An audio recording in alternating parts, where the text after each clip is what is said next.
नमस्कार,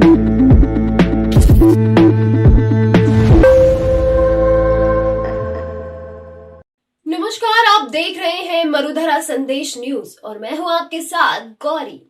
तो चलिए शुरुआत करते हैं इस वक्त की कुछ खास खबरों के साथ। कोर्ट के फैसले पर भाजपा कार्यकर्ताओं ने की आतिशबाजी, किस्तूरी मार्केट के आगे की नारेबाजी। धारा 370 को लेकर सुप्रीम कोर्ट के फैसले का किया स्वागत। 5 अगस्त 2019 को केंद्र सरकार ने हटाई थी धारा 370। जम्मू कश्मीर में धारा 370 हटाने के सुप्रीम कोर्ट के फैसले का आज सादुलपुर में किस्तूरी मार्केट के सामने भाजपा कार्यकर्ताओं ने स्वागत करते हुए आतिशबाजी की। भाजपा नेता एडवोकेट गायत्री पूनिया के नेतृत्व में कार्यकर्ता किस्तूरी मार्केट के आगे एकत्रित हुए तथा सरकार के समर्थन में नारेबाजी करते हुए कोर्ट के फैसले का स्वागत किया तथा आतिशबाजी करते हुए अपनी खुशी जताई। इस अवसर पर गायत्री पूनिया ने कहा कि धारा 370 को प्रधानमंत्री नरेंद्र मोदी ने हटाकर अभूतपूर्व कार्य किया है तथा कश्मीर से लेकर कन्याकुमारी तक भारतवर्ष एकता के सूत्र में बंध गया है। 370 एक अस्थायी धारा थी जिसको हटाने की शक्ति राष्ट्रपति के पास थी। देश में वित्तीय आपातकाल 360 कभी लगाना पड़े तो पूरे देश में लग सकता था, पर 370 की वजह से जम्मू कश्मीर में लागू नहीं हो सकता था। और भी बहुत से कानून थे जो वहाँ पर लागू नहीं थे, जो अब 370 हटने के बाद आसानी हो गई है। इस अवसर पर गायत्री पूनिया, विनोद पूनिया सहित काफी संख्या में भाजपा कार्यकर्ता उपस्थित रहे। प्रधानमंत्री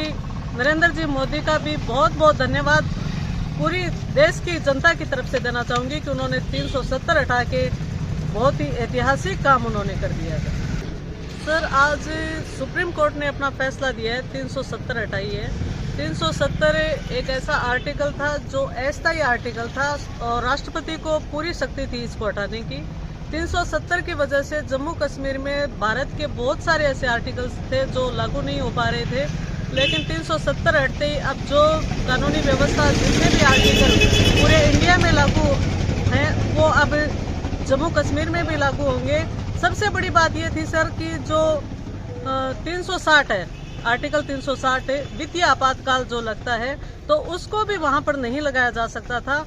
अगर देश की आर्थिक स्थिति कभी खराब नहीं हो, भगवान करे, लेकिन कभी ऐसा अगर होता तो 360 जम्मू कश्मीर में लागू नहीं हो सकता था। लेकिन अब पूरे देश में एक जैसा शासन चलेगा और जम्मू कश्मीर के लिए कोई अलग से व्यवस्था नहीं है, वो भी अपनी इंडिया की मुख्य धारा में जुड़ चुका है। फिलहाल के लिए बस इतना ही। मिलते हैं इसी प्रकार की अगली बड़ी खबर में। तब तक के लिए बने रहिए हमारे साथ और देखते रहिए मरुधरा संदेश न्यूज।